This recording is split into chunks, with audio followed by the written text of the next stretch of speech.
उससे सब लोग जो है प्रसन्न होते हैं, भगवान भी प्रसन्न होते हैं। आप अपना कर्तव्य कर्म करते हो, उसी में विविध कार्य शामिल होते हैं। आपके अपने शरीर से जुड़े हुए, परिवार से जुड़े हुए, समाज से जुड़े हुए, तभी तरह तरह के काम होते हैं। केवल एक ही काम करेंगे और कोई कई तरह के कार्य करेगा, तो कभी जो विविध कार्य जो हमसे होते हैं वो भी भगवान की प्रसन्नता के लिए होते हैं। ये भाव रख के आप अलग अलग कार्य कर सकते हो। अपने स्वयं के जैसे काम हैं विविध कार्य, कि प्रातःकाल उठने से लेकर रात्रि में सोने तक हम जैसे अनेक काम करते हैं। भाई अपना हम स्नान, बाथरूम जाएंगे, स्नान करेंगे, व्यायाम करेंगे, अपनी नियमित पूजा करेंगे, नाश्ता, भोजन, घर के काम, नौकरी, व्यापार या परिवार वालों की देखभाल, जो घर में रहता है वो सारे कार्य करता है। तो ये सवेरे से उठ के आपके काम शुरू हो जाते हैं। और फिर सेवा भी और सामाजिक कार्य, समाज से भी जुड़े हुए आप कार्य करते हो। किसी के राजनीतिक कार्य होते हैं, कोई धार्मिक कार्य करता है, तो सबके अलग अलग काम होते हैं और एक ही व्यक्ति भी अलग अलग प्रकार के काम करता है। मगर उन सारे कार्यों को करते समय ये भाव रहे, सुजागी सावधानी, कि भगवान प्रसन्न हो। किसी भी फील्ड में हम हैं उसमें रहे भगवान प्रसन्न, तो फिर हम जो भी कार्य होगा वो हमारा अच्छा होगा और भगवान उसमें राज़ी होंगे, भगवान प्रसन्न हो जाएंगे। तो नहीं मैं ये नहीं करूँगा, मैं वो नहीं करूँगा।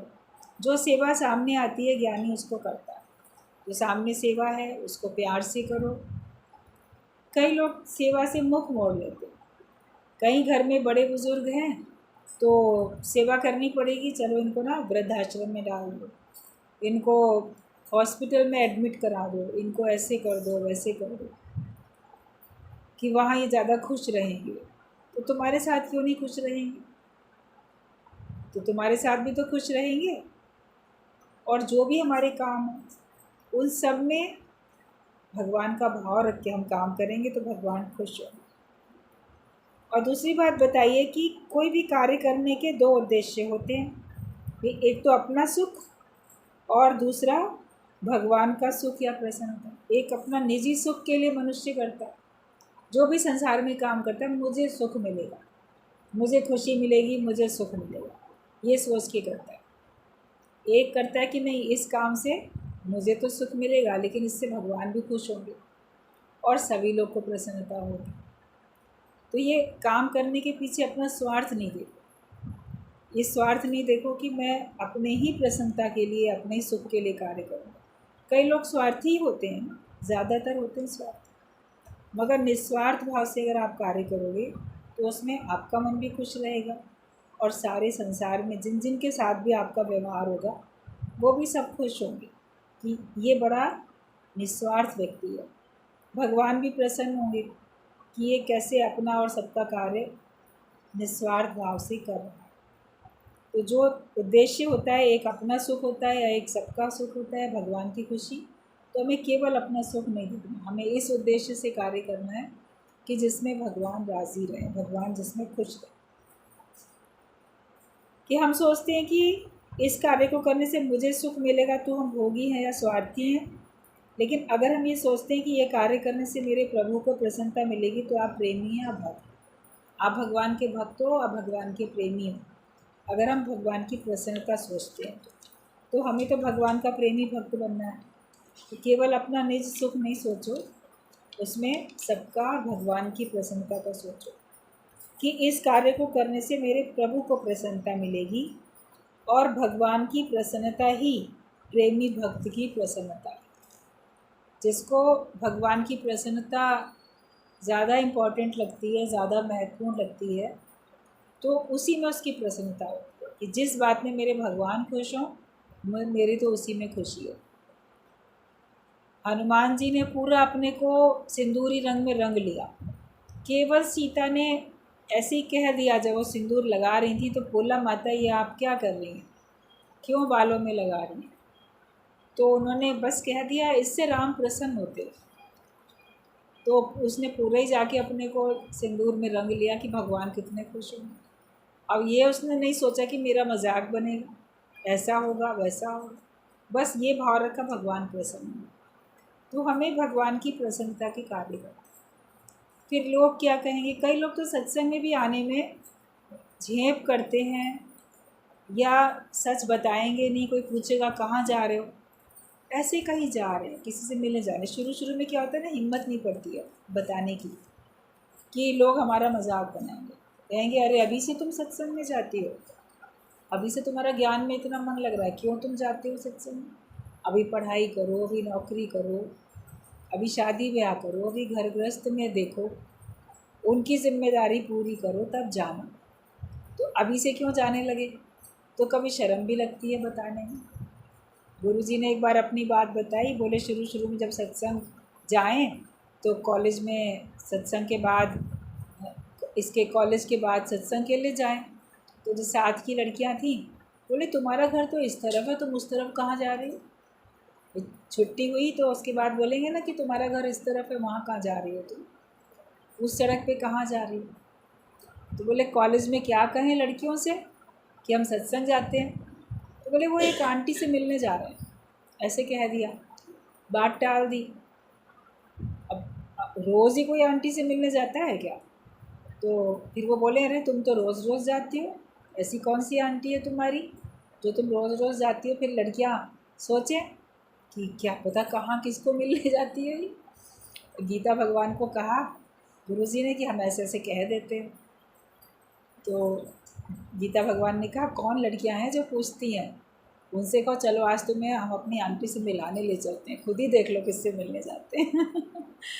तो ऐसे लेके भी आ गए। किसी ने कहा बहुत, बताओ आखिर कौन है, किसके पास जाती हो मिलने के लिए। तो इन्होंने भी कहा कि चलो तुमसे भी, तुमको भी मिलवाते हैं आज। तो वो तो बड़ी ठीक बात है, क्यूरियोसिटी होती है ना आखिरकार इसकी ऐसी कौन सी आंटी है जिससे मिलने जाए। तो वो ले गई गीता भगवान के पास गुरुजी। तो वहाँ ले गए तो देखा तो वो है, मिलाया, ये सत्संग होता है।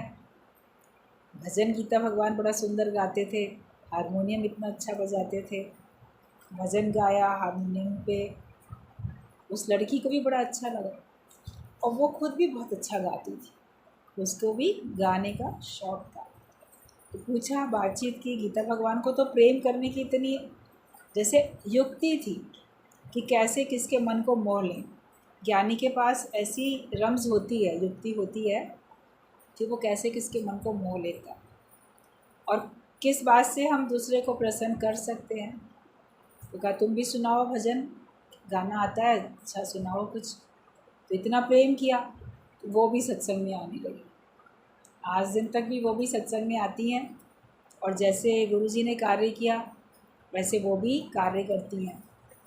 तो कैसे हम जाते हैं, पहले शुरू में एकदम से नहीं भी मान लो कहते हैं, लेकिन अगर कोई कहता है बोले चलो जहाँ चलते हैं तुमको दिखाने ले चलते हैं, ऐसे बोलो कि चलो चलो सत्संग चलो, तो कोई नहीं भी आएगा, आपको जाता हुआ देखेगा, कहाँ जाते हो, बोले चलो ना एक दिन हमारे साथ मिलवा, घुमा के लाते हैं तुमको।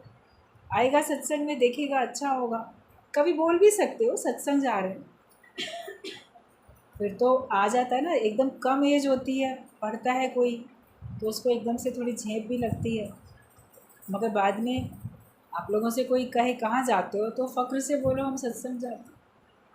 कोई कहे कि अभी से क्यों जाते हो, बोलो अभी तो राइट एज है हमारी, यही सही उम्र है सत्संग में जाने की। जिस उम्र के भी आप हो, आप बच्चे हो, टीनेजर हो, यंग हो, जो भी हो, बोलो नहीं यही हमारी उम्र है जाने की। सबको सत्संग शुरू से ही सुनना चाहिए। अभी पिछले दिनों एक दिन श्याम भगवान की वाणी में बात चल रही थी, बोले मन ये करता है कि पहली क्लास से शुरू से ही बच्चों को सत्संग में लोग ले आए, बहुत ज़रूरत है सत्संग की शुरू से ही। हमें भी यही बात लगती है कि लोग छोटे छोटे बच्चों को अभी स्कूल भी नहीं जाते हैं और उनको मोबाइल दे देते हैं हाथ में। मतलब उन बच्चों को मोबाइल पकड़ने की, मोबाइल चलाने की, उसमें देखने की, उससे मनोरंजन करने की, उससे अपना सुख लेने की उनको सब अकल आ गई छोटे बच्चों। तो जिस उम्र में जो बच्चा मोबाइल से खेल सकता है, मोबाइल को पसंद कर सकता है, तो उसी उम्र से उसको सत्संग में भी लाना चाहिए। ये नहीं कि किस उम्र में आएंगे।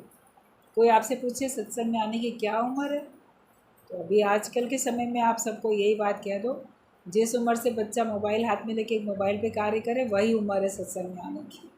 क्योंकि सत्संग भी तो मोबाइल पे ही होता है ना आजकल। यूट्यूब है और सब है, उसमें वो कुछ कुछ और देखते रहते हैं।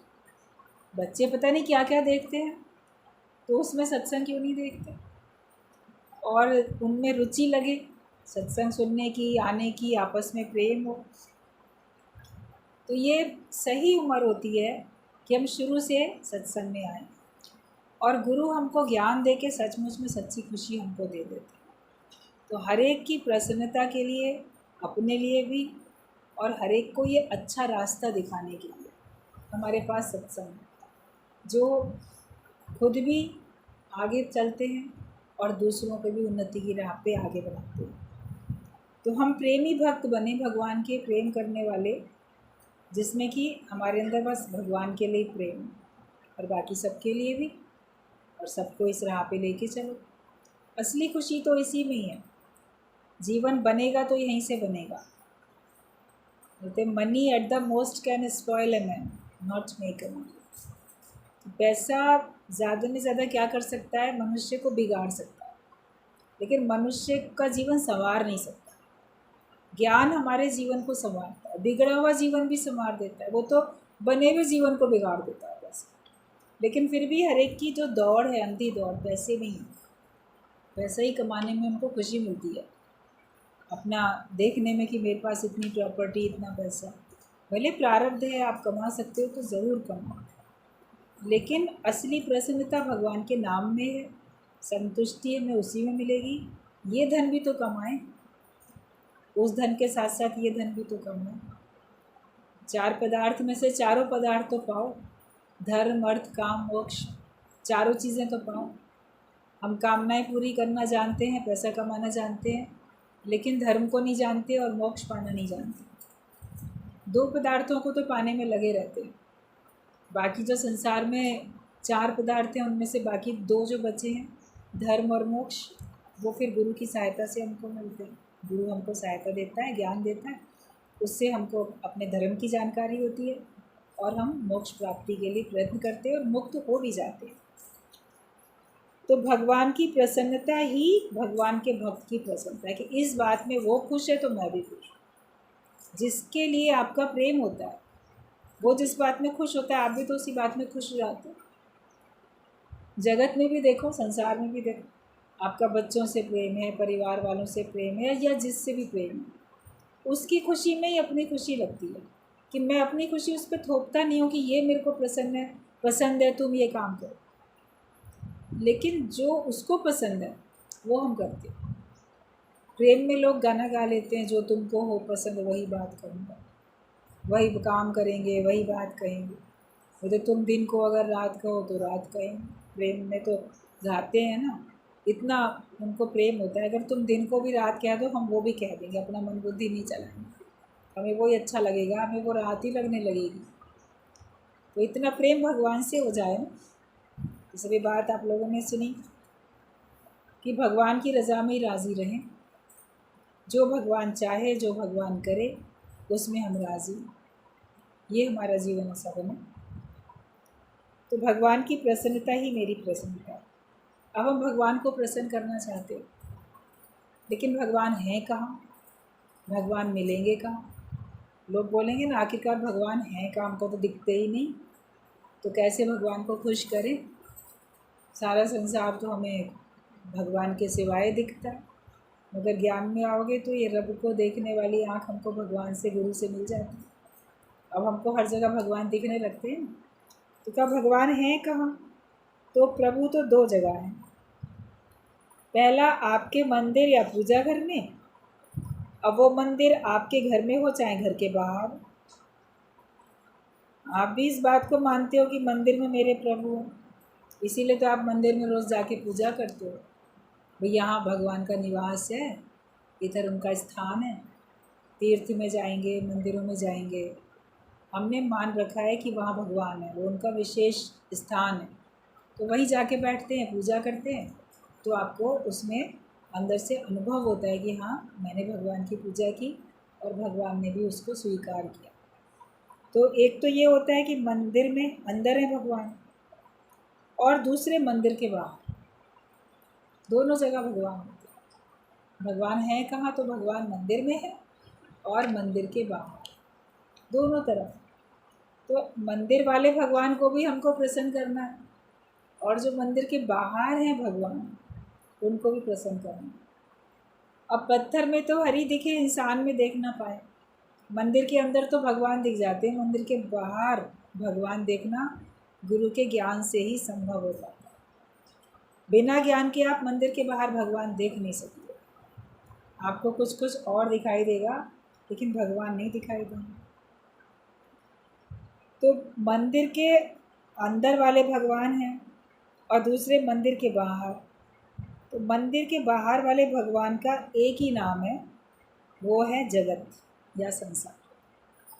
मंदिर के अंदर जो भगवान है, आपने एक मूर्ति रखी है या आपने अनेक मूर्तियाँ रखी, ये राम है, ये कृष्ण है, ये दुर्गा देवी है, ये हनुमान जी, ये गणेश जी, अनेक रूप उसमें भी हैं, लेकिन फिर भी हैं तो वो एक ही भगवान ही तो है। उस भगवान के अनेक रूप हैं। आपके मंदिर में भी है एक ही भगवान, मगर उस भगवान की अनेक मूर्तियां हैं और समय समय पे आप अनेक रूपों में उनकी पूजा भी करते हैं। तो मंदिर के बाहर भगवान एक ही रूप में है, संसार के रूप में, मगर वो संसार में भी अलग अलग रूप हैं। जैसे भगवान के अलग अलग रूप हैं, ऐसे संसार के भी अलग अलग रूप हैं। कोई कैसा है, कोई कैसा है। तो भगवान की प्रसन्नता, भगवान को प्रसन्नता देनी, कार्य अपने ऐसे हों, व्यवहार अपना ऐसा हो, तो मंदिर के अंदर वाला भगवान भी राज़ी रहे और मंदिर के बाहर वाला वो भी हमारे से राज़ी रहे। तो भगवान को प्रसन्न करेंगे तो संसार, भगवान उसी में एक ही रूप है, वो भी प्रसन्न हो जाएगा। तो मंदिर के बाहर वाले भगवान का एक ही नाम है, जगत या संसार। आपका शरीर, परिवार के सदस्य, संबंधी, मित्र, समाज और संसार के सभी मनुष्य, सभी प्राणी, ये सब बाहर वाले भगवान में आ जाते हैं। और सभी के कार्य भगवान के ही कार्य। आप अपने शरीर का कार्य करो, परिवार का करो, समाज का, जो भी है वो भी सब भगवान की। अंदर जो काम करते हो तो भगवान का काम कर रहे हैं। भगवान को मान लो मूर्तियां हैं तो उनको आपने नहलाया, उनको पोशाक उनकी बदली, श्रृंगार किया, साफ सफाई करके फिर दीपक जलाया आपने, पूजा जो भी तरीके से आपने की वो की, फिर भोग लगाया। ये सब भगवान के कार्य आप करते हो, कि ये भी भगवान का काम पहले कर। भगवान का बर्तन मांज दें, भगवान के लिए भोग बना लें, भगवान को ये कैसे कर दें। जैसे वहाँ हो रहा है वैसे मंदिर के बाहर भी है। जो आपके सामने है, जो भी कार्य आप करते हो, घर के लिए, अपने लिए, परिवार के लिए या देश समाज जिसके लिए भी करते हो, वो सब भगवान के लिए ही करते हो। वो भी सब कार्य वैसे ही। तो ये मान के चलो कि मेरे से जो कुछ भी होता है वो सब प्रभु के निमित्त ही होगा, उसको सबको भगवान स्वीकार करना। तो हमें सबको प्रेम देना है। कोई भी व्यक्ति प्रसन्न होता है तो प्रेम से होता है। वैज्ञानिकों ने सिद्ध करके बताया कि प्रकृति भी आपके प्रेम देने से प्रसन्न होती है, उसमें भी प्रसन्नता के भाव है। पेड़ पौधों को भी अगर आप प्रसन्नता, प्रेम दो तो वो भी प्रसन्न होते हैं और उनसे भी आपको प्रेम मिलता है। वो भी आपके लिए अच्छा सोचते हैं, उनके अंदर में भी भावनाएं हैं। अगर आप किसी पेड़ के नीचे बैठ के उसको कोसो, उसको बुरा कहो, गाली दो, तो वो भी कुम्हलाने लगता है, वो भी सूखने लगता है, नष्ट हो जाता है जल्दी ही। लेकिन अगर आप उसकी भी प्रशंसा करो, गुणगान करो, तो वो भी खिला खिला दिखता है, हरा भरा दिखता है, और आपको देखकर वो पेड़ भी प्रसन्नता से झूमने लगता है। आप जिन गमलों में, जिन पौधों में रोज़ पानी डालने जाते हो और प्यार से उनको देखो, प्यार से उनकी पत्तियों को अगर सहला भी देते हो, थोड़ा देख लेते हो, धूल है तो आप जाओगे तो आपको लगेगा, आपको देखते के साथ ही वो थोड़ा सा हिलने लगे, थोड़ा झूमने लगे। कभी मार्क करके देखना इस बात को। उनके अंदर भी थोड़ी सी संवेदनाएं होती हैं, वो महसूस कर लेते हैं। और इस बात को वैज्ञानिकों ने रिसर्च करके सिद्ध भी किया कि प्रकृति भी हमको प्रेम देते हैं तो हम उसको प्रसन्नता मिलती है। लेकिन अगर हम उसको भी ऐसे कोसते हैं, डराते धमकाते हैं, तो वो भी कांपने लगते हैं, वो भी अंदर अंदर घबराने लगते हैं। पेड़ पौधे तक घबराते हैं। पशु पक्षी भी आपका प्रेम पाने से प्रसन्न होते हैं। आप उनको डांटो, डपटो, दुत्कारो, डराओ, तो भी आपको देखते ही डर के एक तरफ छिप जाते हैं। दूर से ही देखेंगे आपको आता हुआ तो आपसे डर के छिपेंगे, क्योंकि आपने उनको इतना डरा के रखा हो। और वही प्रेम जहाँ होता है तो वो आपसे खुश रहते हैं। समय समय पे सब चीज़ ठीक करनी पड़ती है। जैसे जो भी ट्रेनिंग देते हैं जानवरों को भी, तो जो उनका ट्रेनर होता है वो उनके साथ कभी सख्ती भी करता है, लेकिन वो उनको प्रेम भी देता है। दोनों चीज़ें होती हैं, केवल डरा धमका के नहीं सिखाता, लेकिन डराने धमकाने के साथ साथ वो प्रेम भी करता है। तभी वो उससे इतना हिला मिला रहता है, उसके साथ वो कंफर्टेबल फील करता है। एक होता है वो डर के कारण आपके साथ चल रहा है, एक होता है वो बड़ा अपने आप को सुरक्षित महसूस करके आपके साथ चल रहा है, आज्ञा भी मान रहा है। तो दोनों बातें हैं। प्रेम हमें सबको देना, तो हम कैसे दें प्रेम सबको? ये युक्ति हमें सत्संग से गुरु सिखा देते हैं। तो ये बताया कि ऐसे दीजिए मंदिर में प्रेम। भाई सभी काम तो भगवान के ही हैं, और भगवान खुश होते हैं। तो एक मंदिर वाले भगवान है, मंदिर के अंदर भगवान है, और एक मंदिर के बाहर भगवान है, जो कि हम जगत जिसको कहते हैं। तो जो मंदिर के अंदर भगवान है, तो उसमें हम कैसे प्रेम देंगे कि आप अपने मंदिर में बैठकर निम्न कार्यों को करते हैं कि भगवान का श्रृंगार, उनके दर्शन, पूजा पाठ, जप, आरती, ध्यान, भजन, कीर्तन, नृत्य, भगवान को भोग लगाना आदि आदि। तो ये सभी कार्य इस भावना से करें कि इनसे प्रभु को प्रसन्नता मिले। एक नहीं, मेरा नियम है जल्दी जल्दी एक काम करें, फिर दिमाग में और बहुत काम पड़े हुए, जल्दी भगवान का एक काम निपटाएं, पूजा का काम जल्दी निपटा लें, फिर आज और बहुत सारे काम करने हैं। तो ऐसे नहीं, वो जो भी कार्य करो प्रेम में करो। या माला फेरनी है ना, 108 बार मंत्र जपना है, जल्दी जल्दी कर लो। आप भले एक बार मंत्र जपो, नहीं जपो 108 बार, लेकिन उसको बड़े भाव से, बड़े प्रेम से, उसमें पूरा डूब के, तो वो अच्छा है। आप जो भी पूजा पाठ अगर मंदिर के अंदर बैठ के करते हो, तो उसको भी बड़े भाव से, भक्ति भावना से, प्रेम से करो। भले आपकी पूजा थोड़ी हो, ज़रूरी नहीं कि पूरा पाठ आपको पढ़ना ही है, जितना भी आपने पढ़ा उसको बड़े प्रेम से, और ये प्रत्यक्ष महसूस करते हुए कि भगवान हैं और वो इसको स्वीकार करो। जो भी कुछ मैं अर्पण करता हूँ उसको स्वीकार करो, उसको खुद भी तो महसूस करो कि भगवान देख रहे हैं। लोगों के घर में पूजा का स्थान होता है, मंदिर होता है, कमरों में भी भगवान की तस्वीरें, कैलेंडर, मूर्ति कुछ रखी भी होती है। कहते भी हैं भगवान हर जगह हैं, उनको भगवान जान के प्रणाम भी कर लेते हैं, पूजा भी कर लेते हैं, लेकिन उसी मंदिर में बैठ के किसी के लिए बुरा सोचते रहते हैं, कोई षड्यंत्र रचते रहते हैं, भगवान को भी उसमें शामिल करते हैं। भगवान जिससे मेरे दुश्मनी है, तुम भी उससे दुश्मनी करो, तुम भी उसका बुरा करो, मतलब उसको भी, भगवान को भी अपने उस बुरे विचारों में शामिल करते रहते। मेरा बदला तुम ले लो, वो इतना बुरा है। तो भगवान को तो पता है ना कौन कितना बुरा है, कौन अच्छा है। तो भगवान को क्यों तुम अपने इन विचारों में शामिल करते हो? भगवान को अपना न्याय करना है, वो करेंगे ही करेंगे। और उसी मंदिर में, या मंदिर में, मंदिर के बाहर भी जहाँ भी तस्वीरें भी हैं, वहाँ तस्वीर तो एक तरफ लगी हुई है, आप गलत काम भी करते हो, फिर कहाँ सोचते हो कि भगवान देखते हैं? कह तो दिया भगवान देख रहे हैं। फिर क्रोध क्यों किया? काम, क्रोध, लोभ, मोह, अहंकार, सारे विकार जो होते हैं क्यों होते हैं घर में? कि आप देखते हो कि भगवान तो देख रहे हैं, तो फिर हमको संयमित जीवन भी तो बिताना, हमको जो भी कार्य करना है धर्म अनुसार ही तो करना। अधर्म के रास्ते पे चल के थोड़ी कोई काम करना, कोई पाप, कोई अपराध थोड़ी करना है। डांटेंगे डपटेंगे, किसी को मारेंगे पीटेंगे, किसी का बुरा करेंगे, लड़ाई झगड़ा करेंगे, गाली देंगे, कुछ हत्या कर देंगे। उसी कमरे में भगवान की तस्वीर भी थी, फिर सोचेंगे मुझे किसी ने देखा थोड़ा, अब ऐसे बोलेंगे भगवान है, वो सब जगह देख। तो जो मंदिर के अंदर जो भगवान है, मतलब कि निराकार भगवान, जो अदृश्य रूप से सामने है, लेकिन अपने मन को एकाग्र करने के लिए आपने मूर्तियों का रूप दे दिया और उसको रखा कि जाके हमको पक्का हो कि हाँ इस रूप में भगवान है।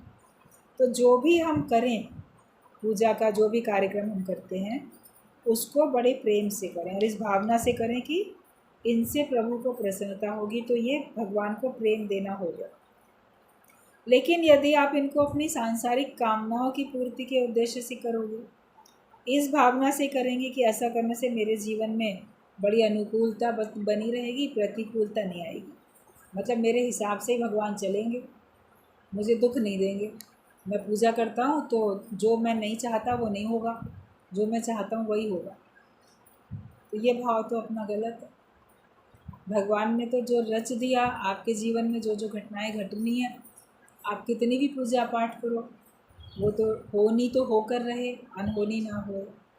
हम पूजा पाठ करते हैं कि भगवान मेरे आगे ना ऐसी परिस्थिति ना आए जिससे मुझे दुख मिले, बस ऐसा ही होता रहे कि मैं बहुत खुश रहूँ, बहुत सुखी रहूँ, क्योंकि मैं तुम्हारी पूजा करती। तो ये स्वार्थ रख के आप पूजा करते हो, तो ऐसे भगवान को प्रेम नहीं दे सकते। तो ये भाव से नहीं करो कि अगर हम संसार की कामनाएं पूरी हो जाएं, या इस भावना से करें कि ऐसा करने से मेरे जीवन में अनुकूलता बनी रहेगी, प्रतिकूलता नहीं आएगी, तो ये हो जाएगा स्वार्थ। यही पूजा में सबसे बड़ी भूल है। जो भी पूजा हम करते हैं मंदिर के अंदर, चाहे आप घर के बाहर के मंदिरों में जाओ, तीर्थ में जाओ, या अपने घर में आपके पास मंदिर बना है या मंदिर पूरा बना हुआ नहीं है, केवल कोई तस्वीर टंगी है या केवल कोई मूर्ति है जिसको आप भगवान जान के हाथ जोड़ते हो, तो उसमें अगर हमने स्वार्थ रख के उनसे हाथ जोड़े, स्वार्थ रख के हमने पूजा की, तो फिर ये हमारी सबसे बड़ी भूल है। पूजा में आपने सब बड़े विधि विधान से किया, बड़े हिसाब से किया, मगर उसमें एक ये भूल कर ली ना, तो वो सारे विधि विधान एक तरफ रखे ही रखे रहेंगे। तो ये भूल क्यों करते हो कि अपना स्वार्थ रख के, या मेरे को कभी दुख ना मिले ये चाह रख के, या मेरी मनोकामना पूरी हो जाए इसलिए मैं करती हूँ। तो भगवान के लिए पूजा थोड़ी की, आपने भगवान से सौदेबाजी की कि भगवान मैं करता हूँ तो तुम भी ये करो। आप अगर भगवान की भक्ति करो तो भगवान की के प्रेम में लीन होके करो, भक्ति करो, अच्छी बात है, लेकिन मुझे कुछ चाहिए नहीं, बिना मांगे तुम दे ही रहे हो। जब गर्भ के अंदर प्राणी था, जीव था, तो वहाँ भी भगवान ने उसको पहुँचाया, उसका शरीर पूरा खुद भगवान ने बनाया। हम सब का शरीर किसने बनाया? भगवान के अलावा कोई नहीं बना सकता। माता पिता को तो पता ही नहीं होता क्या अंग कब कैसे बन रहे हैं, ना उनको ताकत है बनाने की। गुरुजी बोलते थे कई बार कि तुम कहते हो तुमने बच्चे को जन्म दिया, हमने उसको बनाया है, तो तुम्हारी फैक्ट्री से ये बच्चा निकला, और जिस फैक्ट्री से कोई भी चीज़ निकलती है तो उसके स्पेयर पार्ट्स भी तो होते हैं। आपकी कार अगर है, कोई और है, तो उसके जो भी कोई एक पार्ट अगर ख़राब हो जाता है तो उस कंपनी से आप ले लेते हो, भाई कंपनी उसके स्पेयर पार्ट्स भी बनाती है। तो तुम्हारी फैक्ट्री से बच्चा अगर आता है तो उसके स्पेयर पार्ट्स क्यों नहीं आते? अगर कोई ख़राब हो जाती है कोई चीज़, किसी का दिमाग ख़राब है, ब्रेन नहीं है, किसी की आंखें नहीं, हाथ नहीं, पर तो तुमने बनाया, तो तुमने उसको ऐसा क्यों बनाया? और अगर मान लो बाद में कट फट जाए, एक्सीडेंट हो या कोई और कारण बने, तो तुम उसका अंग उतना क्यों नहीं बना के फिर दे सकते हो कि चलो चलो मैंने बनाया ना, मेरी फैक्ट्री से ये बनाया तो इसका स्पेयर पार्ट भी मेरे पास है। आप तो कुछ भी नहीं तैयार कर सकते, तो किया तो सब भगवान ने किया। संसार में आने के लिए, संसार में कार्य करने के लिए हमको तन की आवश्यकता थी, भोगने के लिए भी और योग लगाने के लिए भी। तो वो शरीर की आवश्यकता थी, तो हमारी भगवान ने तो बना के शरीर सहित हमको भेजा। फिर इस शरीर से हम कार्य जो करते हैं, फिर वो हमको सब दे ही रहा है, उसने भाग्य भी बना दिया। पहले बनी प्रारब्ध, पीछे बना शरीर, तुलसी ऐसा जान के भी मन न बांधे धीरे। ये जानते भी हैं तो भी हमारे मन में अधीरज रहता है, धीरज नहीं बंधता। समझो पहले भाग्य बना दिया भगवान ने, जब तक श्वास है तब तक वो ग्रास देगा ही देगा। जब तक आपके जीवन में सांसें हैं, आपको भगवान खाने के लिए कहीं ना कहीं से देता ही रहेगा। तो जो ये विश्वास कर लेता है तो भगवान उससे प्रसन्न रहते हैं। बोलते मुँहे को प्रभु देत है कपड़ा लकड़ी आग, जीवत नर चिंता करे ताके बड़े अभाग। एक मुर्दे को भी मिल जाता है सब कुछ, उसके परिवार वाले दे देते हैं या कोई अड़ोसी पड़ोसी दे देते हैं, नहीं तो म्यूनिसपैलिटी सरकार कोई ना कोई उनका अंतिम संस्कार कर ही देता है। जो मुर्दे को चाहिए वो उसको मिल जाता है, तो जीवित को नहीं मिलेगा क्या? जो भगवान की भक्ति करें उनको इस बात पे पूरा विश्वास रखना है। तो मांगे क्यों? और ये भी समझ जाओ, बिन मांगे मोती मिले, मांगे मिले न भीख, मांगन ते मरना भला, ये सतगुरु की सीख। तो हम मांगे नहीं। अगर हम सांसारिक कामनाएं भगवान से पूरी कराते हैं तो ये पूजा में स्वार्थ है, और स्वार्थ रख के पूजा करना तो सबसे बड़ी भूल है। तो ऐसे मंदिर के अंदर भगवान को प्रेम देना है, मतलब कि जो भी पूजा पाठ आप द्वैत के भक्ति कर्म करते हो वो सब निस्वार्थ भाव से करने, भगवान से कुछ ना मांगो, कुछ ना चाहो, केवल भगवान को भगवान के प्रेम के कारण से पूजो। भगवान मेरे अपने हैं, मैं उनका हूँ और मेरा उनसे प्रेम है, इसलिए मैं उनका नाम लेता हूँ, इसलिए मैं उनकी भक्ति करता हूँ, क्योंकि मुझे उन्हीं में समा जाना, मुझे कुछ नहीं, मुझे उनमें मिलके एक होना, और संसारिक चीज़ हमें कुछ चाहिए ही नहीं भगवान से। तो ऐसे हमको मंदिर में प्रेम देना है, और ऐसे दीजिए मंदिर के बाहर प्रेम। वे मंदिर के बाहर प्रेम कैसे दोगे? तो मंदिर के बाहर जो है पूरा संसार। अब संसार में आपका शरीर भी संसार में, तो ये भी माया है, सारे संसार में माया ही माया बिखरी पड़ी है। तो हमारा शरीर भी अहो माया, आश्चर्य वाली माया, यही माया में शरीर है। बोलते माया में होने के कारण ये समस्त शरीर विनाशी है। ये बात भगवान कृष्ण ने भगवद गीता में बोली है कि माया में होने के कारण ये शरीर विनाशी है। तो शरीर भी तो माया ही है, और इसलिए इसका भी नाश हो जाता है, ये जन्मता है, ये मर जाता है। लेकिन इस माया की सहायता से आप मायापति को प्राप्त कर सकते हो, भगवान को आप पा सकते हो। तो मंदिर के बाहर वाले भगवान को इस तरह से प्रेम दीजिए। तो उसमें एक तो आया आपका शरीर। अब शरीर, आपके पास 3 शरीर है, स्थूल शरीर, सूक्ष्म शरीर और कारण शरीर।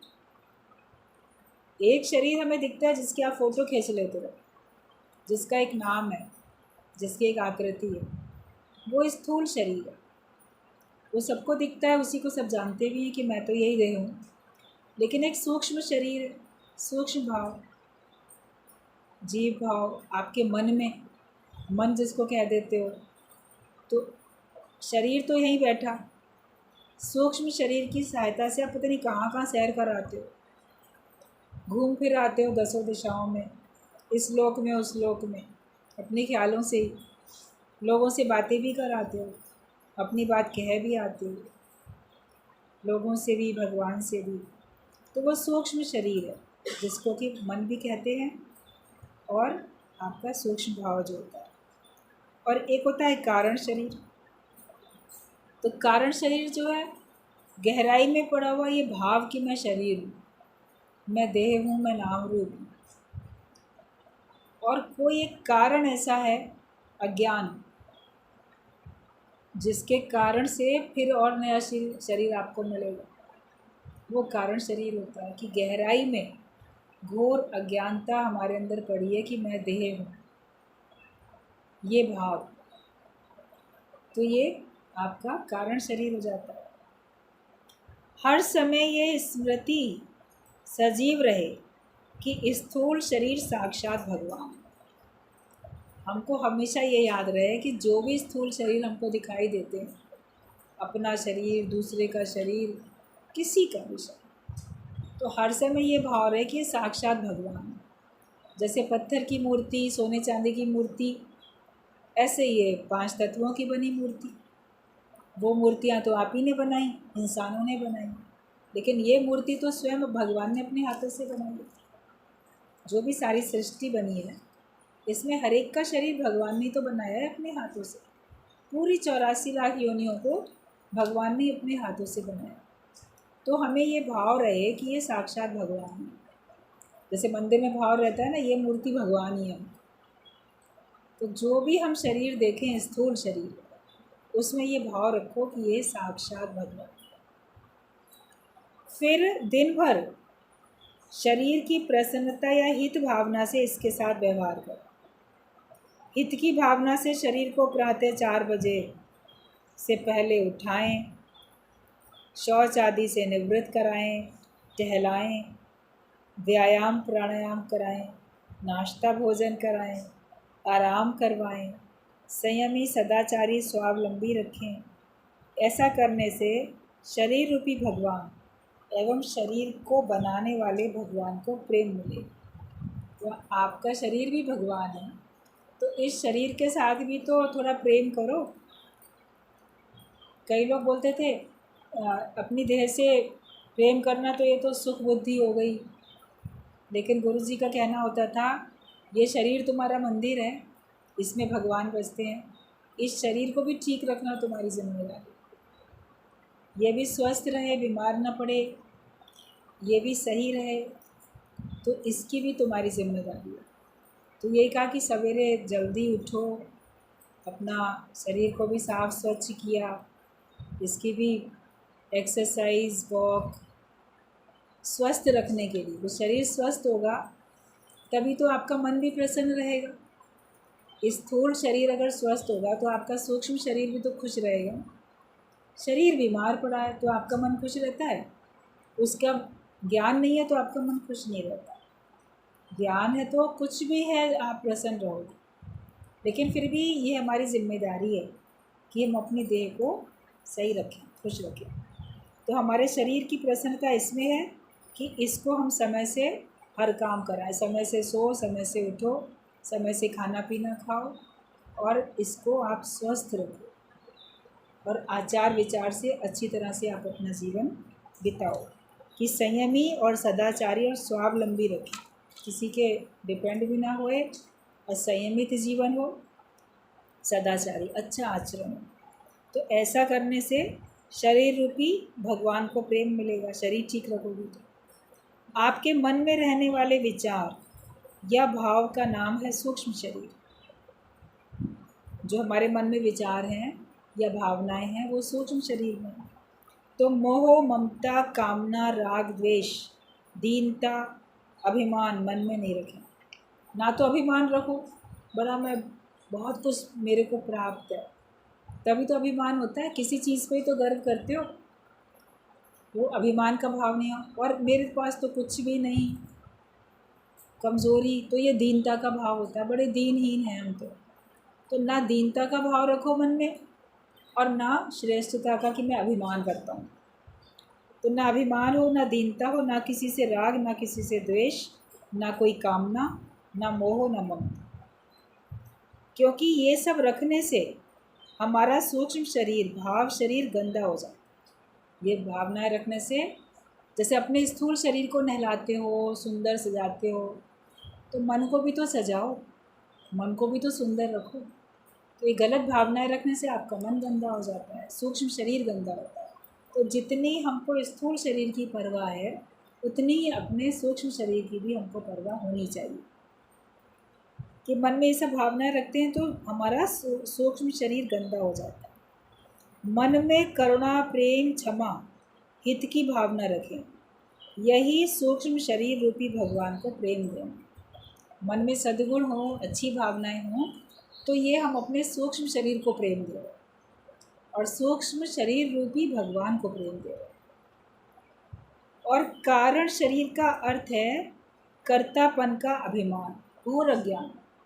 तो अज्ञान में ही आता है मैं हूँ और मैं कुछ कर रहा हूँ। करेगा कौन? जो अपने को कर्ता मानेगा तो वो कर्म करेगा। तो ये कारण शरीर है कि कर्तापन का अभिमान, सब कुछ प्रभु करते हैं, मैं कुछ नहीं करता। अकर्ता भाव में आ गए तो ज्ञान की वजह से ही आप अकर्ता भाव में आओगे। जिसके पास ज्ञान नहीं है वो कभी अकर्ता भाव में नहीं आ सकता। वो तो बोलेगा मैं कर्म करता हूँ, मुझे फल चाहिए, या मैंने किया, मुझे कर्म का फल क्यों नहीं मिला। या आज करता हूँ कभी ना कभी तो मिलेगा। जीव भाव है ना, जीव भाव के कारण से कर्म है और कर्म में कर्तापन है। तो अज्ञानता को ज्ञान से मिटाओगे, कारण शरीर हमारा ज्ञान से जाएगा और ये भाव पक्का करने से जाएगा कि मैं कुछ करने वाला नहीं हूँ, करने वाला सिर्फ भगवान है। करन करावन एको आप मानुष के कुछ नहीं है। ये जब पक्का करेंगे तो हमारा कारण शरीर समाप्त होगा और कारण शरीर, इसी भाव से कारण शरीर को प्रेम मिलेगा।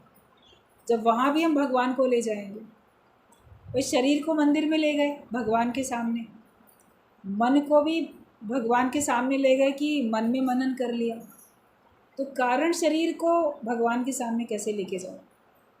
कारण शरीर को तो आपको दिखाई नहीं दे रहा, आपको पता ही नहीं है कारण शरीर का।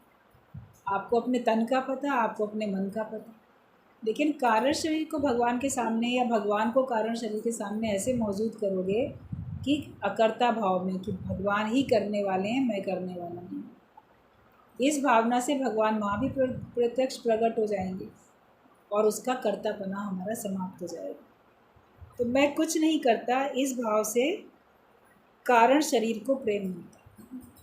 तो हमें सबको प्रेम देना है। तो पहले अपने चैरिटी बिगिंस एट होम, पहले अपने आप से प्रेम शुरू करो। मंदिर में तो आपने आस्था भावना से कर लिया, कोई मंदिर में जाता है, कोई गुरुद्वारे में, कोई चर्च में, कोई मस्जिद में, कहाँ कहाँ जाते हैं और वहीं भगवान को समझ के कार्य करके आते हैं। लेकिन बता दी बात कि कहीं भी आप जाओ, वहाँ पे अगर कोई षड्यंत्र रचा, वहाँ पे अगर आपने कोई गलत भावना रखी, तो आपका वो सब व्यर्थ चला, भूल हो गई। मंदिर में ही पाप होते रहते हैं, मंदिर, मस्जिद, गुरुद्वारे, चर्च। अगर गलत लोग वहाँ होंगे तो गलत भावना वहाँ भी रखेंगे, अच्छे लोग अच्छी भावना रखेंगे, लेकिन अगर गलत व्यक्ति वहाँ जाएगा तो गलत भावना से जाएगा। तो जो गलत भावना से वहाँ जाएगा उसका भगवान की पूजा करना व्यर्थ हो जाएगा। लेकिन जो मंदिर के बाहर सारा संसार है, उसमें पहले तो आपका शरीर है। आप औरों को तो बाद में करोगे, पहले अपने आप को तो ठीक करोगे ना। पहले इस सवेरे उठ के पहले अपने को तो ठीक करते हो, तो अपना ख्याल रखना शुरू करते हो। तो हमें अपने स्थूल, सूक्ष्म और कारण शरीर को कैसे रखें जो भगवान प्रसन्न हो और शरीर रूपी भगवान प्रसन्न हो। तो बात आप लोग को बताई गई, इसको अच्छी तरह से अपने जीवन में उतार, तो फिर आपको लगेगा कि मैंने अपनी देह रूपी, तीनों प्रकार की देह, उनको मैंने प्रसन्नता दे दी। और जब हमारे तीनों प्रकार की देह में प्रसन्नता है तो आप तो आनंद का स्वरूप बनी गए, सच्चित आनंद स्वरूप आप हो ही गए। कहीं कोई दिक्कत नहीं है। जहाँ भगवान है वहाँ तो आराम ही आराम है, जहाँ राम है वहाँ आराम है, जहाँ ईश्वर है वहाँ ऐश्वर्य है, वहाँ सब कुछ है। तो स्थूल शरीर, सूक्ष्म शरीर, कारण शरीर, तीनों में भगवान हो जाएं, भगवान महसूस करें, तीनों को भगवान के समक्ष हमको रखें।